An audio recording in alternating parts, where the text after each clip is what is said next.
Welcome everyone to Screams After Midnight. I am Peter, and joining me, as always, is Tim. Very good. If you were really dedicated to the joke, you'd have had like a balloon filled with like fake blood, ready to just splash at the camera. Well, I mean, Half-Assed is the name of the show. So. Oh dear. This is a horror movie podcast. We talk about horror films, and we watch them and talk about them. I mean, if we talk about them, you would imagine we watch them too. That Sure. would almost be implied. So this episode, we are looking at another 2020 film that came with some buzz that I'd heard some good things about from various people. It is not a straight up horror film, it is a horror comedy. Mm-hmm. Or one, you could argue even further that it is a coming of age drama comedy that has a horror device that drives everything that's going on in the story. But I still feel that's very much worth our time on a horror show. So this is called Spontaneous. It stars Catherine Langford and Charlie Plummer. And the premise is simple. We looked at a trailer a while ago when we were still doing the horror news. And this is teenagers in one high school, the senior class, start just exploding spontaneously. And when we say exploding, we don't mean like, it's not like a fireball or anything like that. We're talking they just pop like they're balloons. There's just a blood explosion, and that's it. And it becomes this, like, anyone could go at any time. Are we all going to die before we graduate? That kind of stuff. But there is kind of a central romance at the center of this film with the two main characters, whose names are Mara, which is Langford's character, and Dylan is Plummer's character. So that is the basic gist of the film. I will ask Tim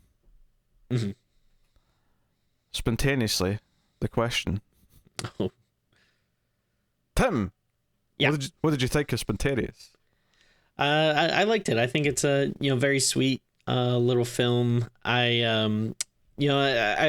almost sent you a message the other day because usually what we do is we we'll pick a movie and then we'll go and if we own it, fine or whatever, if it's streaming, but then if not, usually we'll go and rent it. And I noticed I couldn't rent this one. It was only available to purchase. So usually when that's the case, we usually wait a bit. So I was going to send you a message, but then it was also on sale, and the sale price was the same as what rental prices usually are, maybe $1 or so more. So I was like, well, I guess I'll just buy this movie then. So I don't know. I thought that the proud owner of Spontaneous. Yeah. You're saying. Yeah, so I guess that's probably boring for most people, but I just thought that was interesting. But I was like, I would probably be a little bit more hesitant, but like you said, we'd actually heard a lot of good things about it, so I was like, oh.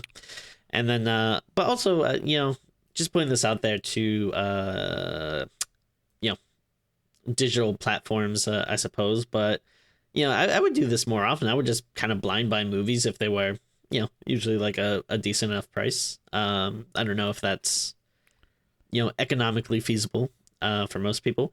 I think I feel that way. I mean, hell, I bought a few movies on iTunes over Christmas, and it was movies I had already seen that I knew were coming up for review. I thought, oh, they're on 4K on iTunes, and because they were on sale for less than $5, I was like, okay, sure. Why not? Yeah. And I don't know, maybe I just don't pay enough attention. Maybe they do have a lot of, sales like that so often, but it was cool.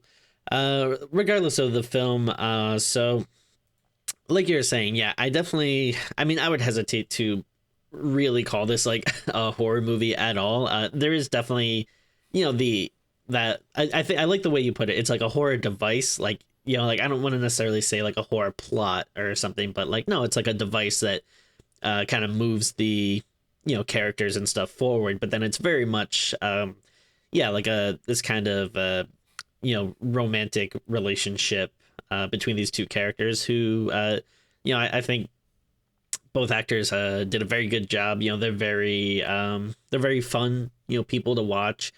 It does do this thing which sometimes it kind of bothers me in movies where it's the dialogue just seems like too clever, and it's like, like, real people don't normally like talk like this and stuff. But like at the same time, though, I think it is very charming, and they're very likable characters, so it doesn't really bother me too much.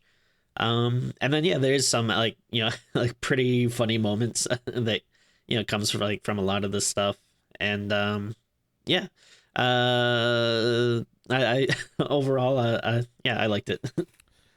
I liked it too. I think that the two leads have chemistry and they're charming and funny.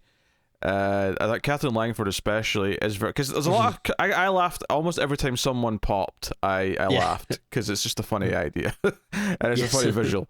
Maybe that makes me sick, but I was cackling, especially with some of the ones later in the film that are, because you start to almost predict, okay, that would be a really funny moment if someone just popped in this scene.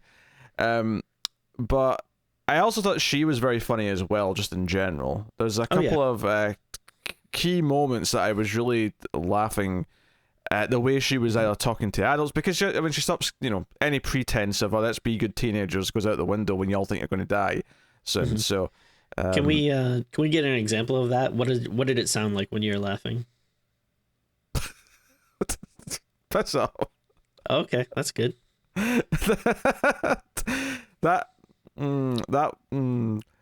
There was some sort of psychological trick there that I don't think I like.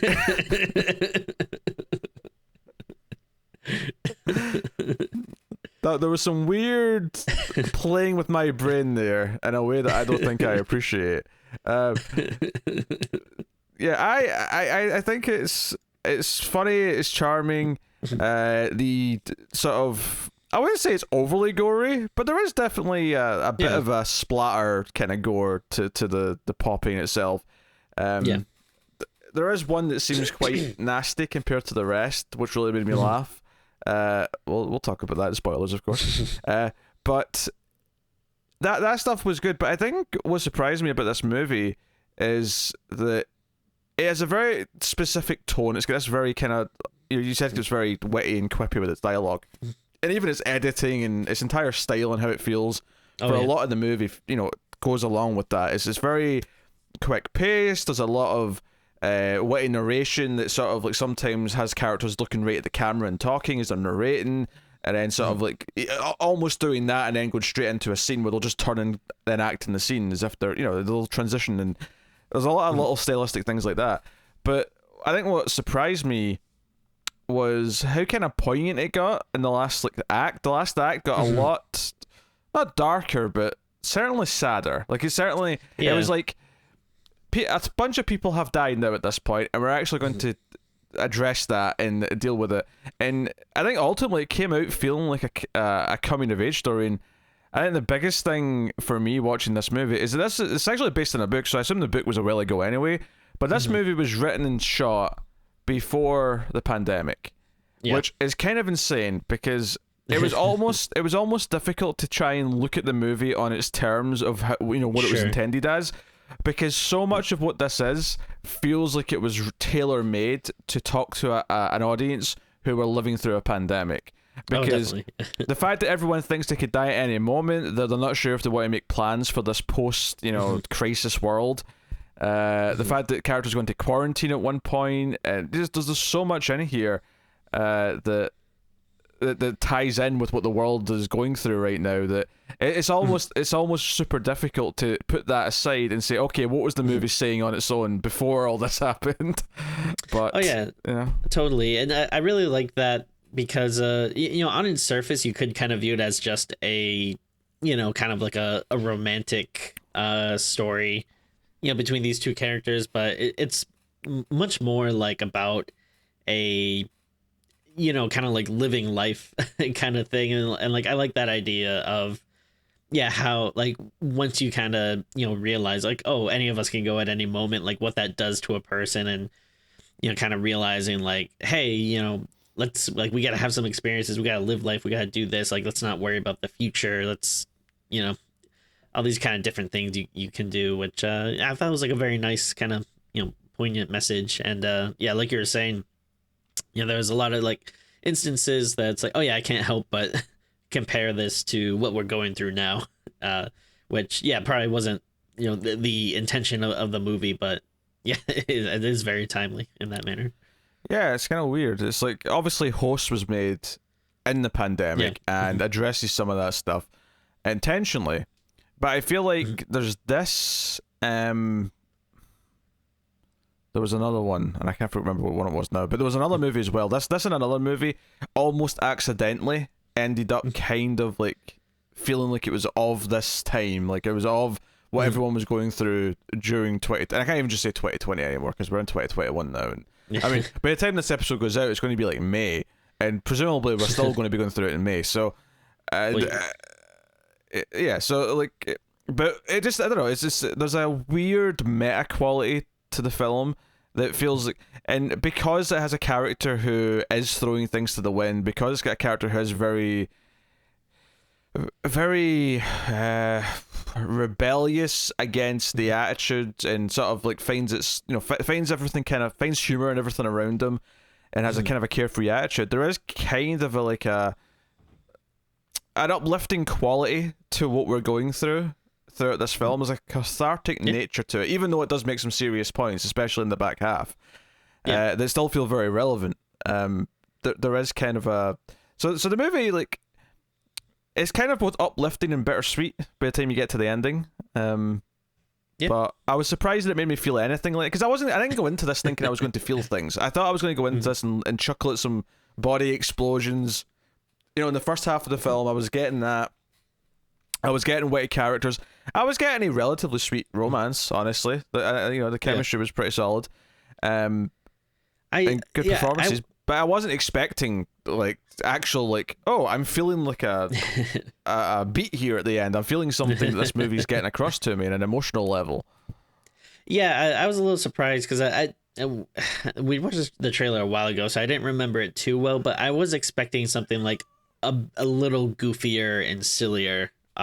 Which, yeah, I mean there are definitely like funny parts, but I would say it is like more of a, obviously there's a very strange situation going on, but it, like, everything does still feel very down to earth. Like, the way the characters talk and stuff, it's like, not really like over the top and super goofy. It is still kind of like a very, like, oh, it's funny, but yeah, and I was kind of surprised that also by the end I was like, oh, okay, yeah, I'm maybe getting a little more emotional than I thought I would be.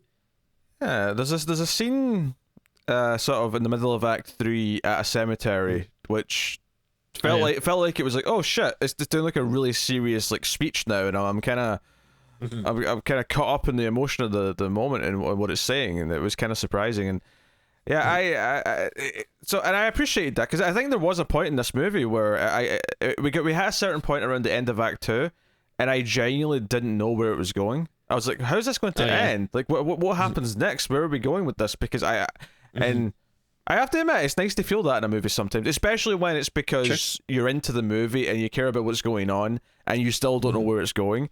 It's another thing when it's just a complete mess and it's you don't know where it's going because it's just all over the place. But look at, say, the newest Hellboy movie for an example of that.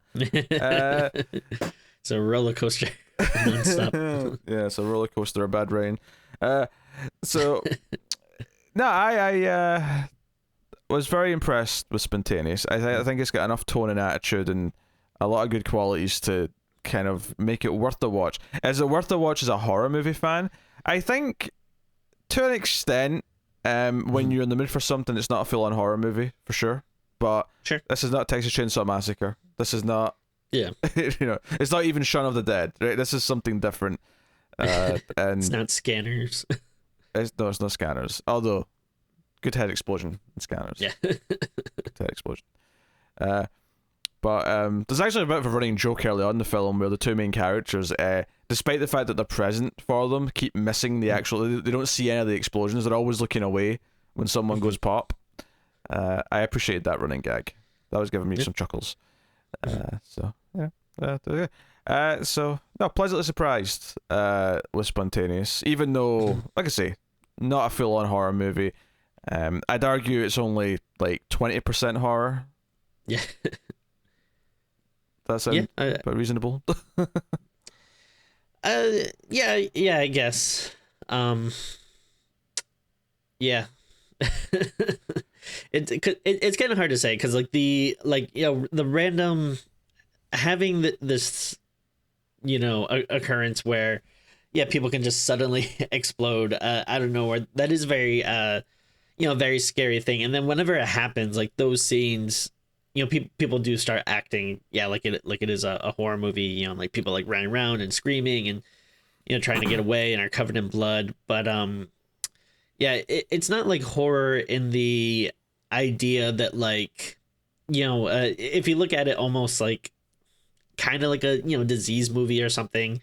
Like the way people treat it is not necessarily like horrifically, like we were saying, it is more about like, oh, like we can't like we gotta live life and not like waste our time, if we can go at any moment, versus like if it was a horror movie, it would be more about like like hiding in fear from it or something. So like I feel like in that respect, it's not like the horror isn't super present, but again, who who cares? It's still a good movie.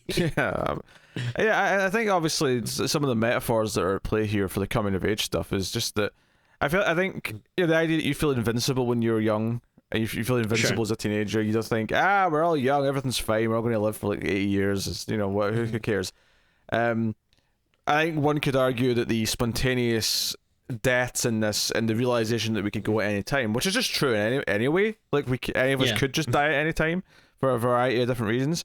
I think obviously the metaphor for that just realization that life is short relatively, and to appreciate your time, that is sort of there. There was definitely some vibes eventually by the end where I'm like, this also feels like the aftermath of a school shooting in a lot of ways. By the time there's enough by the time enough kids have died, it felt like there were some parallels to draw there. And then to compare it to a pandemic, there's this thing where the main characters, it's all very kind of jokey for them. They kind of make fun of it. They kind of joke around about it. It's shocking in the moment when it happens to someone, but it's not really until it happens to someone kind of close to someone that it actually becomes a serious, heartbreaking thing. Like I think there's some truth to that about how people perceive death. Oh, without a doubt, on a mass scale, where you can easily joke about it when it's someone who you've never met, or it's someone who, even if you've met, but they're sort of tangential to you, they're at a distance. But once it's someone that you know and care about, then all of a sudden it feels like the end of the world. And so there's a lot of stuff like that going on in the movie.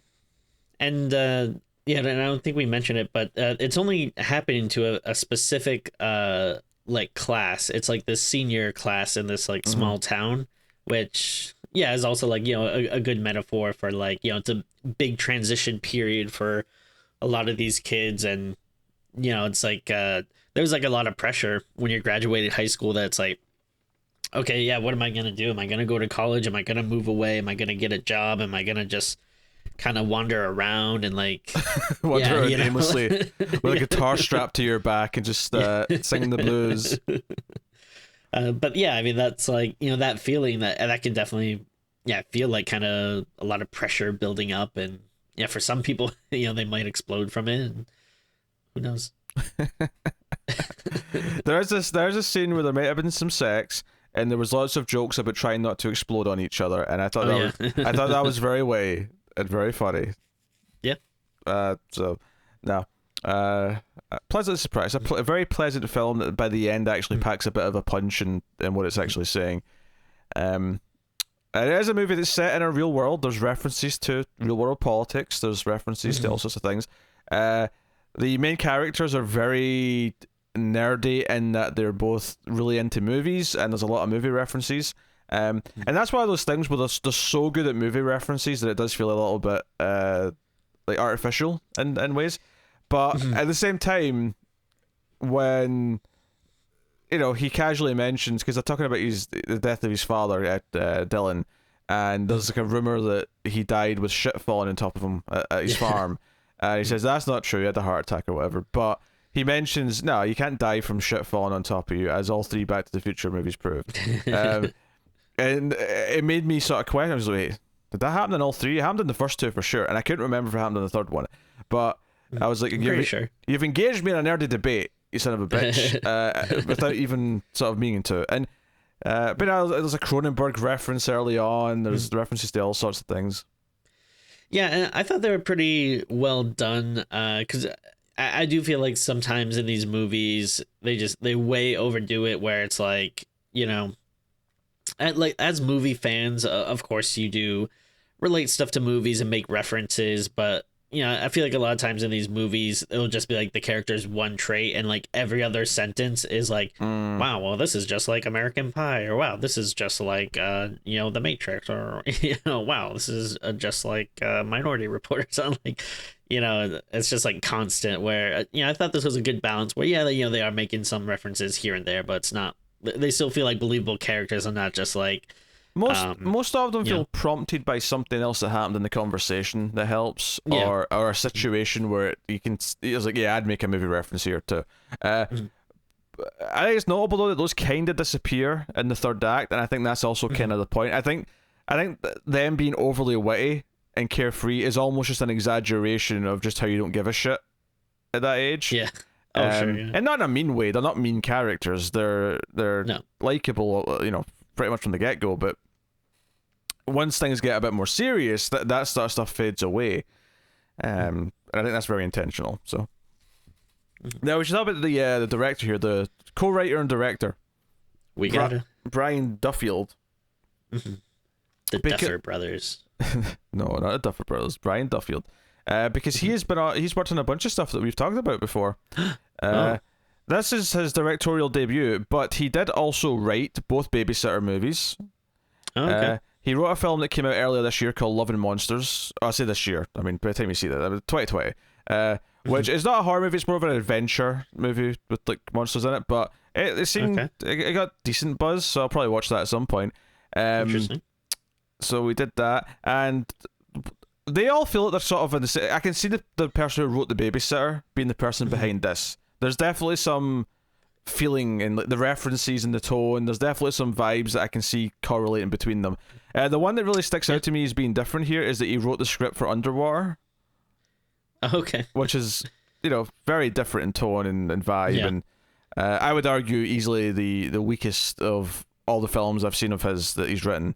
This is the only one he directed though, so it's interesting to see that The Babysitter, I would argue, has some of his stuff in there, even though this is the first time he's directed. So I can definitely it's interesting that his voice carried over through the direction in that in such a strong way that now that he's directed himself, I'm not. It doesn't feel like a complete left turn where we're off here now, and it feels like McG butchered his vision when he directed the movie.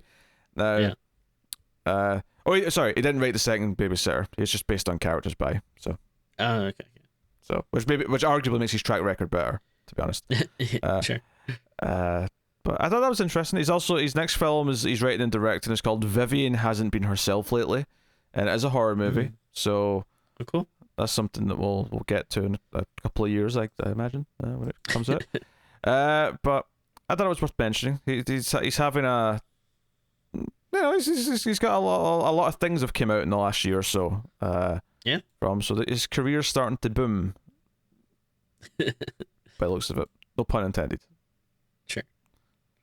I heard you laugh, and I'm like, I wasn't trying to do a pun. It was funny though. Oh, thanks. I guess I'm funny, guys. All right. What's going on? I don't know either. It's like the Patreon producers. Patreon producers at the time of recording. Thank you so much to Tyler Hess, Cindy Palacios, David Sharp, Board Now, Thank you. Al Treisman, Christopher Moy, Brett Williams, and David Brown. Oh, of course. So thank you to you guys. They are all $20 or more at patreon.com/MailFuzzTV. You can support us for as little as $1 per month.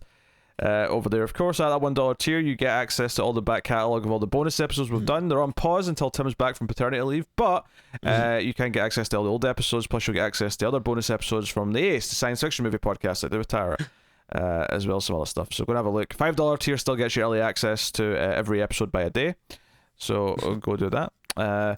But there you go. So thank you very much. You can also like and subscribe and all that stuff if you want to support us that way. Please.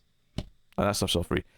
Do you know? I was wondering why the mum, Mara's mum looks so familiar. She was in Coyote Ugly. I think that's what I know her from. Okay. Of all things, I know. I have to admit, I mean, maybe this is just a compliment to the actress, but I was actually thinking, I was like, is she old enough to be Mara's mum? She didn't seem. The dad was definitely in the right age group. He looked like he was, in his 40s. And I mean, and she is, to be fair, she's in her 40s, but I guess she's looking good for her age. Yeah. What? No, it's yeah, sure. This podcast is going to go swimmingly if you just giggle at everything I say with no follow-up. Speak your mind, Timothy. I got nothing to say. No, yeah, the mom's hot, like you said. That's not what I was saying. Oh dear. But the dad was recognizable as well. He's one of those faces that pops up in a lot of stuff. Yeah, I mean, I've probably seen him in a lot more stuff than you, just because he's like an improv guy, so he's in like a lot of like different comedy stuff. But he used to be in that sketch group, Human Giant, which had a show on MTV for a while with Aziz Ansari, and then he's shown up in a bunch of different like shows over the years.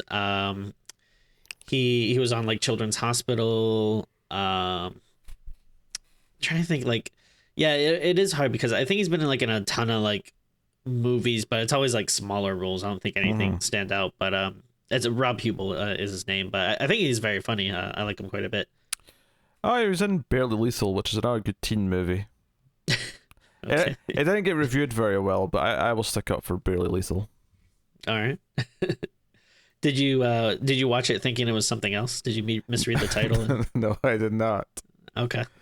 I did not. What's funny though is it is a teen movie that is kind of suitable for teenagers, and I do think it's funny that the title is a pun based on, a common porn title, which is kind of a funny thing where, I mean, teenagers, know about porn, but like just the idea that it's marketed to them.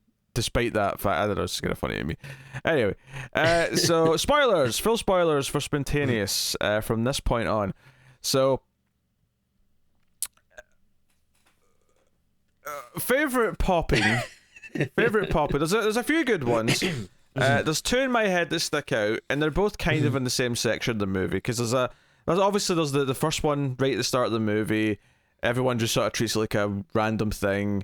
No, the main character speculates maybe it'll happen again, but no one's actually kind of expecting it necessarily. But then, of course, it does, and everyone's freaking out. Everyone's thinking it's a disease. Everyone's got it. Blah blah blah. But my favorite two. So there's a moment where after they've been in quarantine for a number of weeks, and one guy does pop in quarantine right in the middle of like a speech, and it's a really good, funny moment. But the two that I really like is that the scientist lady who's been like developing the pill and researching with them is like with them in class, and the school's notably evacuated aside from them. Everyone's too scared to be around them because they think they're going to spread their exploding disease.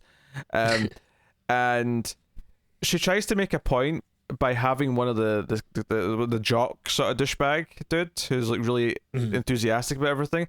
She tries to make a point by having him do multiple things at once. So she gets him to like, rub his stomach, but then tap his head, and then, stand on one leg and then jump to sort of make a point about overloading him. And of course does not expect that once he starts jumping whilst doing all this, he just pops immediately at the front of the classroom. And everyone freaks out. And it's worth mentioning, this is like, there's been no explosions before like 50 days at this point. Like they've had like some success here where no one's popped in a while. And this is the part that felt really school shooting to me, because everyone started running around, everyone started to try and run out of the building. It sets off like a chain reaction, because usually the pops are like very self-contained, and then here it's like pandemonium, like it's just one after another. But my other favorite one, because it's just kind of nasty, nasty, ghastly, nasty. I kind of mixed those words together. But There's a guy who's like become really paranoid in the class, who's like wearing like he's got like football like pads on, he's got like a helmet on, and he's like taped up top to bottom, to basically protect himself from anyone else going pop. And he essentially pops inside this suit of armor he's made. You sort of see the blood in the goggles, and then the bodiless like suit just kind of falls to the ground. It's like, yeah, it like deflates and just kind of kind of talked about like balloons a lot, but yeah, it almost feels just like like a deflated balloon just slowly sinking to the ground. Yeah, that was a really fun one. Because it's not, I wouldn't, like I said earlier, it's not like super gory. It's just mostly just like blood splatting against something. Yeah, like you usually don't even like it's not like a gory thing where you usually even see it happening. Most of the time it's just focused somewhere else, and you just see the blood splattering. But it works for I feel like this type of movie, which again, it's not really necessarily about this horror. So I don't know, I thought it was effective, like even though you're not seeing like this intense gore, but just anytime you hear the sound and then see the splatter, it worked. Yeah, the pop, the sound is a big part of it, and I think it makes it really satisfying, honestly. There's some fun ones. There's a scene with driving where the driver pops, which leads to some chaos. Some fun stuff like that. But like we said, a lot of the movie, especially early on, is is Mara kind of struggling with the funeral. Well, I say struggling. She's not struggling, but she uses it as just to like try mushrooms, and she's getting drunk. And basically, Dylan reaches out to her and says he's got a crush on her. Basically, because he's like, well, now we might die at any moment. I could die tomorrow, so I'm going to shoot my shot.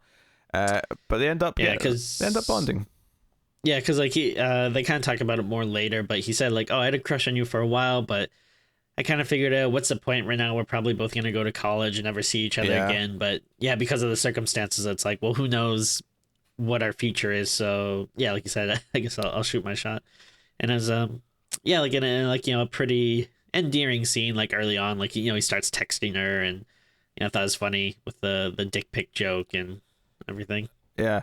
I mean, that annoyed me a little bit because I've made this joke myself. Oh, really? Yeah, like, like sending someone a picture of Dick Grayson and saying, hey, do you like my dick pic? Of course, yeah, I was going to say, Nightwing. Yes, Nightwing, of course. It's just endearing enough.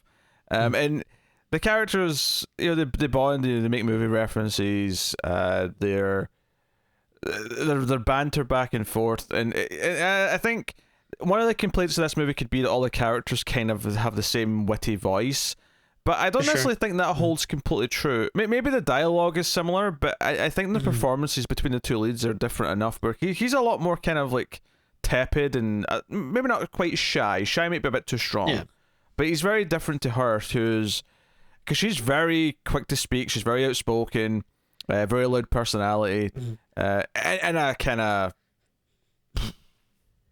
We'll try to think of a comparison. And a kind of rebellious way. I'm thinking not quite April Ludgate, but like think sort of between that and someone who's like a movie nerd, and something in the middle with maybe a bit more charm is kind of where she lands on the spectrum of characters. And then and like her friend Tess, I believe. Yes. Who was on from the season I watched, she was on Riverdale, which is where I know her face from. So but no, I mean, like, she did also feel like she had again, while being like similar to everyone, but like still had like her own tone and everything. And and something I think I feel like sometimes people make that complaint with like, oh the characters sound the same, but then also like one thing you do gotta kind of consider, which in real life, when people get together and hang out, like if there is like a dominant personality, sometimes people do feed off it, and like might act like a bit more similar to, because I definitely have friends where I'm like, oh, okay, yeah, when I hang out with this person, I kind of I'm a little more casual or something, or like, oh, like I have a crazy friend who's like always goofy, so I'm like a lot sillier around them, so I feel like that can track, especially with like young people that maybe are still kind of forming identities and that sort of thing. I'm not someone who's ever had this problem with characters sounding the same, and in the right tone, in the right context. I have no problem with characters all having, because to me it's just like, okay, this is the world that I'm in. I'm in a world where everyone's this way, and that's okay because it's a movie. And if you're like watching Batman and like Alfred sounds like Batman. Right. Yeah, obviously it's not right for everything, but Mr. Wayne. Mr. Wayne, your dinner is ready. There's a young lady at the door. Should I tell her to go?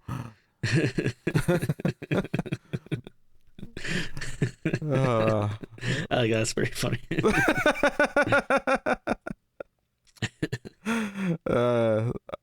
Okay. I don't know if you're complimenting yourself because you had the idea, if you're complimenting my specific lines, but either way, thank you. I'd say, 70% to me, 30% to you. Sure, sounds about right. But yeah, and there is kind of like a timelessness to this because there's not a lot of like phone usage in this, and I know that sounds like a weird thing to say, but that's kind of one of the big things that kind of stick out about modern movies versus old movies, that everyone has a mobile phone on them.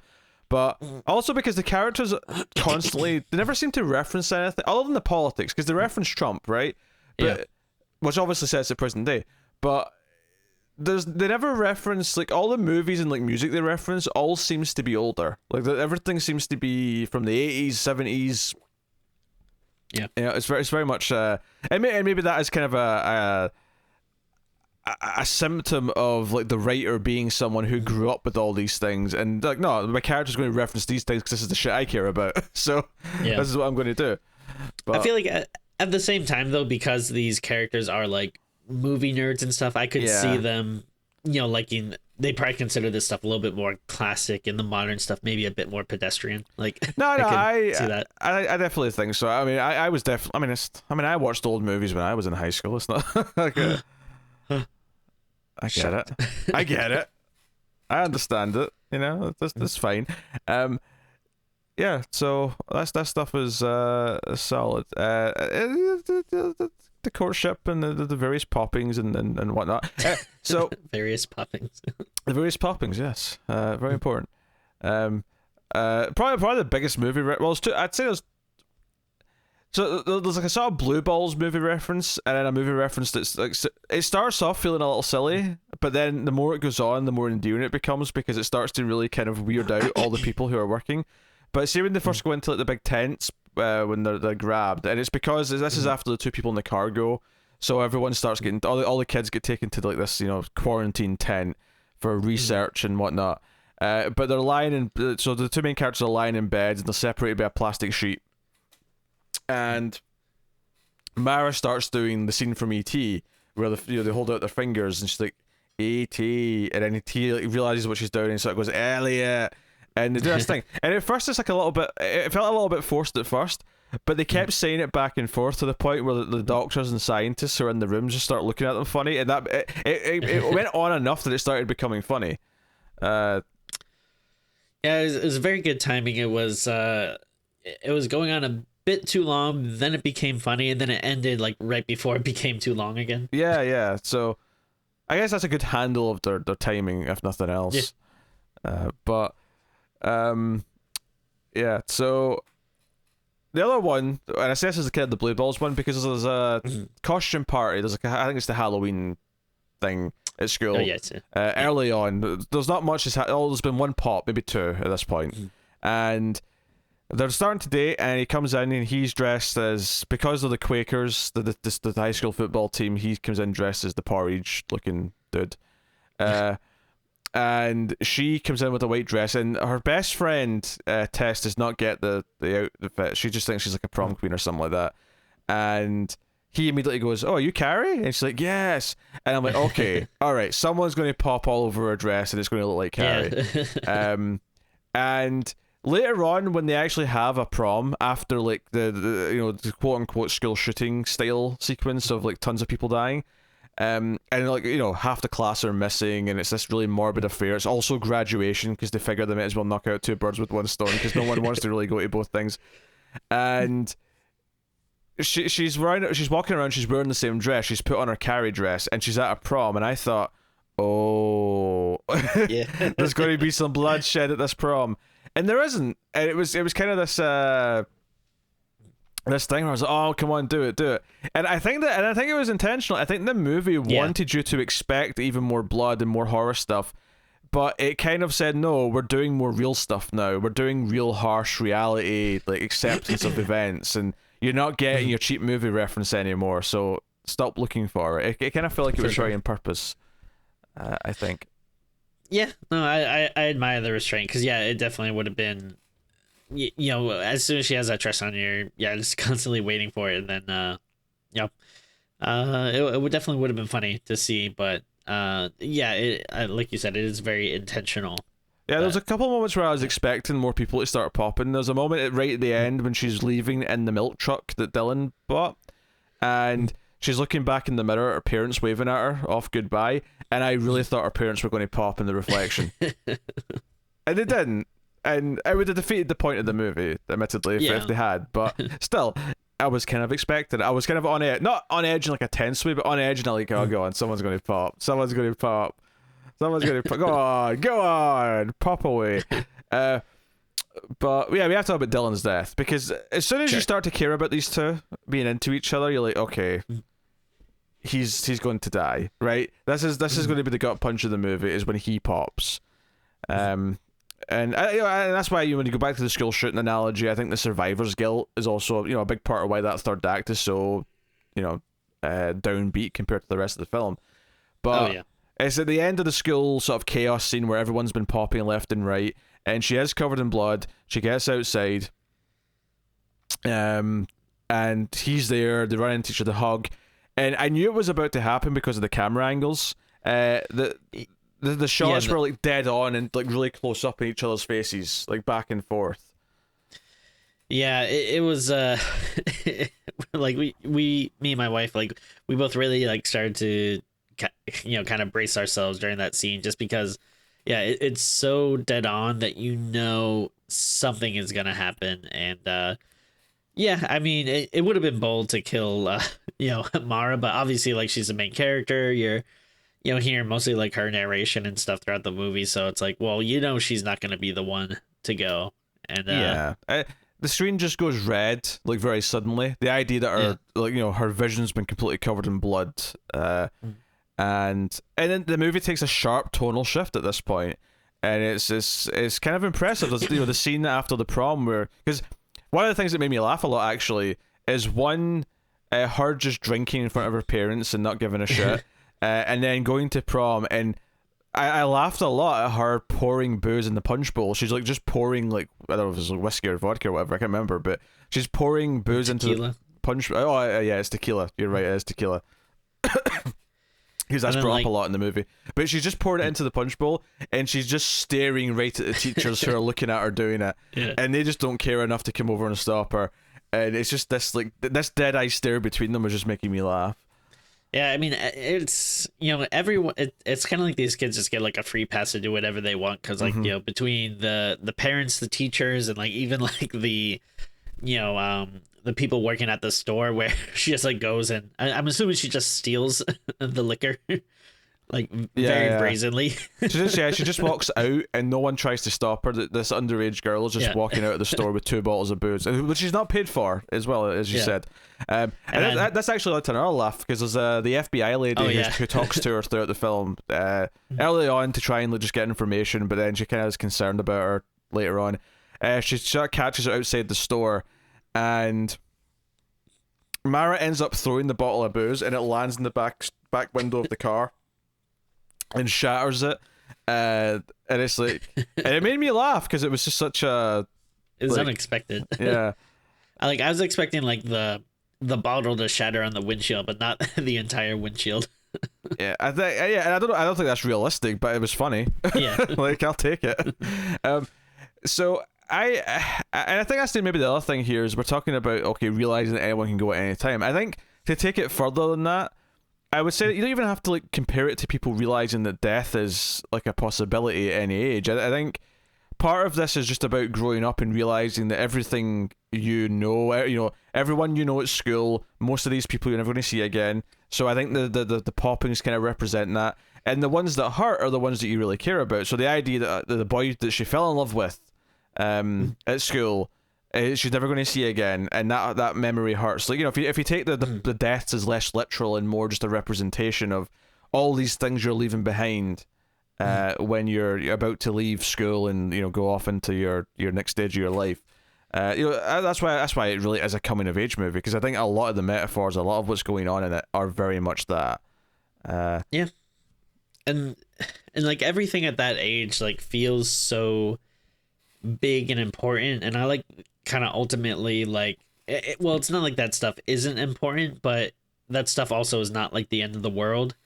Like I like at the end when she's kind of like going through, what I don't know if this is supposed to be exactly what happens to her, or if it's more just kind of like, hey, this is what might happen with my life. But she's like, yeah, I'm gonna. It's just a series of possibilities, because that's the idea, is that our life is hers, and that there's all these things that she could do. There's all these different things. But yeah, I thought that was like a nice message. Like, it's like, oh yeah, hey, I might get married. I might get married a couple of times. I might have a kid. I might be a kick-ass mom. No, wait, I could be president. Like, but then at the end of the day, she's like, oh, and then maybe when I'm with these people, I'll tell them, like about Dylan and stuff. And so I like that message. That it's like, yeah, this stuff can feel like the end of the world, but it's not. But it, it is still, but it is also still important. Like, you don't have to completely forget it, or. Yeah, it's the idea of like taking something that feels like a way in the world, and you make it literal, or you turn it up to like some ridiculous degree in a movie. So in this case, all these things that are been left behind are literally blowing up and dying, and so it's just this over the top thing. And and I did laugh at the president bit, because she's she's getting inaugurated, and she's like, yeah, that cum stain Trump, or whatever she calls him. Yeah. It'll be looking up from his coffin and saying, "Who is this bitch?" And she turns to the camera and goes, "That's President bitch to you." That's funny, yeah. Yeah, it got a chuckle out of me. You know what I thought was a really good running joke that I didn't really notice until at the end. Mm-hmm. But there's I wouldn't say there's any like characters that are like, like bullies or assholes, but there's definitely like a more like popular kind of clique of characters. They don't really see too much, but like a lot of them all seem to be wearing these like gray suits that they get at the police station after like the first pop. And then and I think there was some like popular people or something that they started putting the names of the like the victims on the sweater, or the kind of like the gray outfit they're wearing.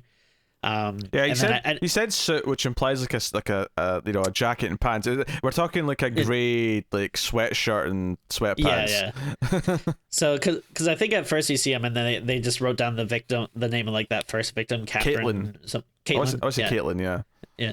But then I didn't notice it right away. But then at the very end, I think when that like the prom graduation thing, they have the name of like all the victims. So like after, there's that like one big intense scene, there's like, so many people. So you just see like all these different names on their shirts. But I thought that's kind of funny. Yeah, there's one of the things that I was talking about during it as well is the idea that when the first person goes, when Caitlin goes, the movie takes the time, Caitlin in her narration explains who she was, and we get this thing where she's sitting down for a yearbook photo, the victim, the Caitlin that is, and Mara explains who she was, what type of person she was. They all go to her funeral, and what clicked for me is later on in the film when they go back to school after like a lot of people have died, like her, Caitlin's locker has like flowers all around it, and has like a memorial kind of set up, and it kind of like dawned on me that okay, that happened for the first person, but once it started being frequent, no one was like stopping to mourn in the same way. It became just kind of like an ongoing thing, and I said that's kind of true of real life, and like think about the world, and like so many people are dying from the pandemic that. Yeah, the first people were notable, and now it's like it's all just statistics. Now it's it's become kind of, and I think the fact that Mara takes the time in the movie to explain who the first victim is, and she does it to an extent with the second one. But by the time we get to the third or the fourth, we see them sit down, because they all start each time. It starts off with the person who died sitting down for their yearbook photo. By the time we get to the third or fourth, we see them sit down the chair, and then there's nothing after it. It just cuts to the next scene. It's like, okay, that's all you're getting now. You're just getting them sitting down. We're not explaining who they were anymore, because now it's not important. So I thought that was a really neat touch as the movie went on, is to sort of mirror kind of how Mara's even thinking about it. Like the first time it was shocking, now it's just kind of like more people are dead. kind of thing. Uh, a pretty dark joke, but I thought I laughed a lot when they're at Caitlin's funeral and her dad is peeling the little sticker off his car. Yeah, it's like a lot. It's like stick figures of representing all the family members. Yeah. I feel like most people would probably just leave that on. Like it seems like a very like twisted thing. This isn't accurate anymore. I have to remove it. Like that's like another thing too. Like also similar to that. Like with the first victim, like we actually see like her funeral, and then like the second one is I think the football player. And then they actually have like a kind of like a memorial thing at school, and then but like you said, after that it just becomes like less and less fanfare for each person. No, I think again that's almost like a very serious point the movie's making, just sort of underneath everything going on. It doesn't draw too much attention to it, but it's there if you're thinking about it, which is always nice. And we should mention. I mentioned the scene in the cemetery earlier, but we should probably talk about it a little bit more, which is a scene where after the prom. Sure. Where she's just been a wreck and drinking booze, she stumbles to the cemetery and goes to Dylan's grave. And as she's lying there, and she says "I love you" because he said it in a kind of a weird moment, and they both kind of laughed, and she kind of messed up her response, like, "Hey, how about we do this later?" But then they never get a chance to because he dies. So she says "I love you" at his grave, and then Dylan's mum, who we've never met, right? So we've never seen Dylan's parents or anything, and this woman shows up. Well, only her mom's alive. But... Oh, yes, the dad. Yes. Is dead. Yes. Also, I think you said hardly, which threw me for a second. I was like, what are you talking about? Oh. You said only her mum's alive. And I'm like, wait. No, both her parents are alive. What are you talking about? Oh, you're talking about Dylan. Oh, yeah. Dylan, yeah. Okay, so, and she lies down on the grave next to Mara, and Mara apologizes for not being at the funeral, and it becomes this kind of speech about, talking about life and growing up and how he cared for, and Mara's like, the first time we really spoke, I was like vomiting because I had mushrooms, and she's like, yeah, he told me. It's like, wait, did you think I was like a bad influence on your son? Were you terrified of like who I was? And it's this really kind of sweet conversation these two characters have, who, I mean, maybe she hasn't met her, but not. I mean, I don't imagine she's had a close relationship with this woman. We've never seen her before, and it's actually a surprisingly touching little scene of them talking about the memory of her son, who's died, and it's maybe the person who is grieving the most along with Mara. I mean, arguably more because it's his mother. I mean, she's probably even in more pain than she is, but she's more of an adult, so she's handling it more like an adult who is grieving in a more quiet, reserved way. Not that some adults don't go hysterical, because they absolutely do, but in the sense that we're talking about how teenagers treat everything like it's the end of the world, and everything's accentuated in that animated kind of way. But it's a very sweet scene where but there's almost no jokes in it. It's just them kind of having this heart to heart, talking about what it is to grow up and what life means, and that Dylan kind of got it. And by the end of the scene, I was kind of, that was a very impressive little scene in a movie that up until this point I wouldn't have said was a movie with serious style scenes. Sure. Even the stuff before this, after Dylan's death, was, it was a lot of like Mara being drunk and the comedy that comes from that, even though it was very sort of self-destructive in a lot of ways.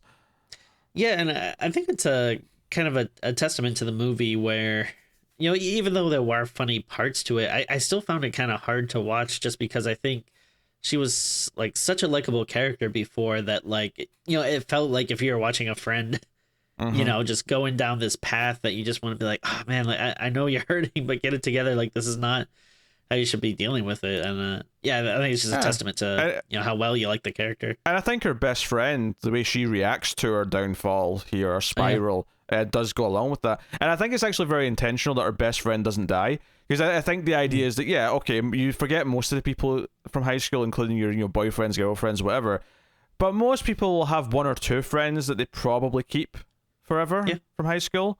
And I think that was kind of the reason why she does stick around, and they do end up spending time at the beach house together like they always wanted to, and all that stuff. So I think that was very intentional as well. It's a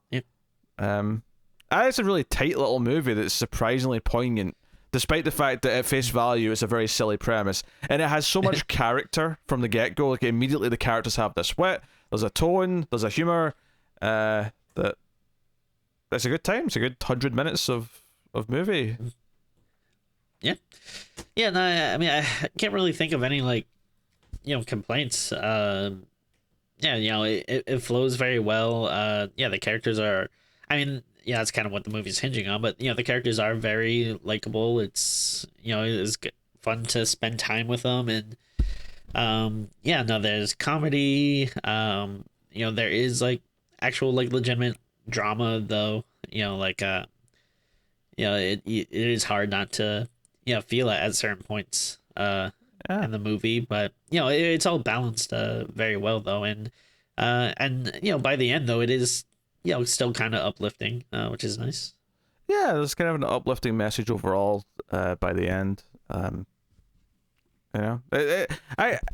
think it's an impressive film because it manages to like shift tones in a way that the seriousness of the back third works as well as it does. It's not just that it works in spite of being mostly a comedy for the first 2/3. It arguably works better because of it, because you're setting your ways. So when this serious thing, when Dylan's death happens and we shift after that, it makes sense. And like I said, what I was getting at earlier without spoiling who it was, it's all fun and jokes, and they'll crack jokes about those who have died. In fact, one of the early moments that made me chuckle is that they crack a joke about the first girl who died, and then they look over to the left and like all the seniors you were talking about who are writing the name on their hoodies or whatever, they're all sitting there looking shocked that they've just joked about the girl who died, and they're like, oh, this is awkward, let's leave. Yeah, I think it was when she was wearing her like Carrie prom dress, and she says something like, well, I would have covered it in blood, but Caitlin ruined that. And it was kind of like, it was like and it was like a funny thing too, where it's like, sometimes like, you say a joke that even like yourself, you're kind of caught off guard, and then you're like, oh, did I just say that? And it's still funny, but you're kind of like, ooh, what was that a little messed up? And then like, sorry.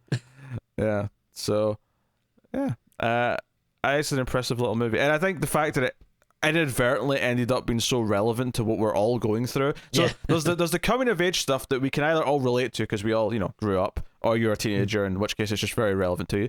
But I think in this other accidental way, it's also very relevant to what we're all going through with the pandemic. And because of that, and because you can sort of like transplant a lot of it and say, okay, well, a lot of this is talking about, not about high school, it's talking about getting through the pandemic and like, is there life after it? Are we all going to be dead? That's true, yeah. So there's a lot of good stuff there with that.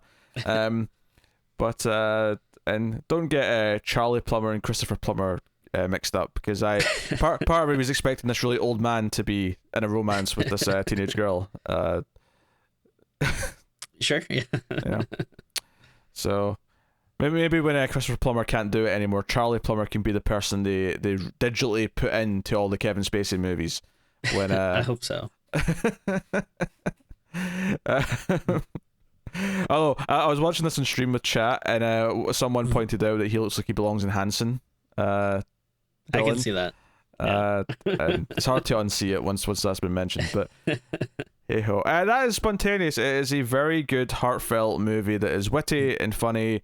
If you don't like characters who are like unrealistically witty, and clearly that's not me because I'm a fan of Joss Whedon, who created the hit television show Buffy the Vampire Slayer, but some people don't like that type of dialogue. But if you don't mind that, I think you'll find a lot to like in Spontaneous. Yeah. I get that. Like sometimes it can be a fine line, but where it's like, okay, this just sounds way too unrealistic, and I think sometimes it's just like, all right, maybe this is just kind of pitched up a little bit more witty than normal, but from in this instance, it definitely worked for me. All right, tell me what you rate. But also, like, what do you like? What's the alternative though? Do you want people to just kind of talk like, "Sup, hey, it's messed up, yeah." So, like, what do you want to do later? What? I don't know. Like, is that the dialogue you want? Yeah, I mean that is how boring people normally sound. Yeah, especially teenagers. All right, tell me what you rate in Spontaneous. I give it an I'll give it an 8.5. It's no, I mean it's great. Like I don't know, like I really don't have any complaints. Yeah, like everything is very effective in what it does, from the performances to the script to like what the movie is trying to say and feel, or at least what I think it's trying to say and feel, which I think is pretty obvious. I don't think um there's a secret that the movie's secretly about, like the Civil War or something, uh so I no, I mean I dug it. It was a good movie. Yeah. That's good. Yeah, I'm having a hard time thinking of much to say that's negative either. It's a good time. I'm just debating myself. It's at least an 8, right? It is definitely at least an 8. Yeah. I'm just trying to say if I want to go higher than that. I don't think I will today. It's the sort of thing that on repeat viewings maybe I'll think of it a little bit differently. Especially since maybe on a repeat viewing, maybe I'll, there'll be certain signs or themes that are even more obvious in that first 2/3, given where it goes at the end. Yeah. That I'd love to look at. But Love to look at it. Yeah. Oh, in fact, just one other little point I want to make is that at one point the two girls go to the diner they always go to, and basically the waiter or the waitress never comes to serve them because everyone wants to stay away from them. There's even like a protest outside the school saying get these cursed kids away from our town and all that stuff. And I don't know if that's maybe I'm stretching here, but I was sort of this idea that once you're out of school, all of a sudden there's not that same support system where. Because I think when you're in high school, you feel like there's a system that's there to at least pretend to care about you. Yeah. And all of a sudden you get out of high school and like, oh, no one cares about me. I'm on my own. Oh dear, shit. So I don't know if that was maybe a hint of that. Yeah, I like that. I like a lot of, like, there's a lot of questioning authority, like, when they're being held by, like, just these kind of random, like, government agencies. And, there's a lot of, like, I mean, they even, it's a bit on the nose, but they even, talk about, like, thoughts and prayers, and stuff. Yeah. And I like that there's a bit of That's the guy with the PowerPoint presentation about them popping, yes. And and I think it's funny, like or I like kind of hearing when the youth is questioning authority and being like like, oh, don't worry, we're doing everything we can to help you. Like, well, what are you doing? Like, we're still dying. Like, what is you like, what exactly are you doing? And rest in peace, Caitlin, who that one guy was going to ask to prom, and she was very open-minded. That was I forgot about that. That was funny too. Whenever he like came and like popped back up, and he would like say that. Yeah, because he said it a few times, and then like later on in the movie when it came up again, you just see him go, "I was going to ask you to prom," and then he just gets cut off. But it was just hearing that part of it made me laugh because it became such a running thing. So yeah, there you go. That's Poterius. Well, if you made it this far into the review, put the word explosion, not explosion, explosion. Okay, that's the word for the comments. You made it this far. Tim's going to do his thumbnail pose. So here we go. 3, 2, 1, pose. That's where we're going. Okay, that's where we're going with that. Just so we know. The top review on IMDb is titled "Spontaneous is a decent yet depressing movie." You can't really argue with that. Yeah. Only 66 reviews at the time of recording, but it's one of these movies that got a VOD release. I feel like this might have been quite popular if we were had theaters and stuff this past year. I feel like this will be one of those movies where if it gets picked up by something like Netflix, you'll hear people talking about it for at least a weekend. But yeah, I mean, right now it seems very like there are definitely people talking about it, but like very under the radar. Like you definitely would have to be kind of like a filmer person to know about it. But yeah, if it does get like a bigger release, I can definitely see people liking it. I don't understand people sometimes. 5 out of 10 review, a comedy without humor? What? I mean, humor is super subjective, I guess, but baffling to me. Easily the worst movie of 2020. Do I have to pull up some of the shit we've reviewed in the past year? I need to see receipts from this guy. What else has he watched? I know. If he only watched one other movie, maybe, I don't know, but yeah, I'm just going to on. Do I have a quick link to it? Oh, here we go. Right. I'm just going to quickly glance at my 2020 list, and I'm going to tell you right now what you think. You think this is worse than You Should Have Left? You think this is worse than the Grudge remake? You think this is worse than The Turning? You think this is worse than Bram's The Boy 2?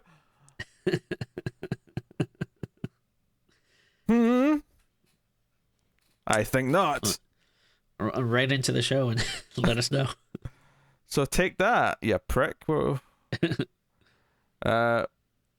Spellbound 88. Hope you pop next. All right. My.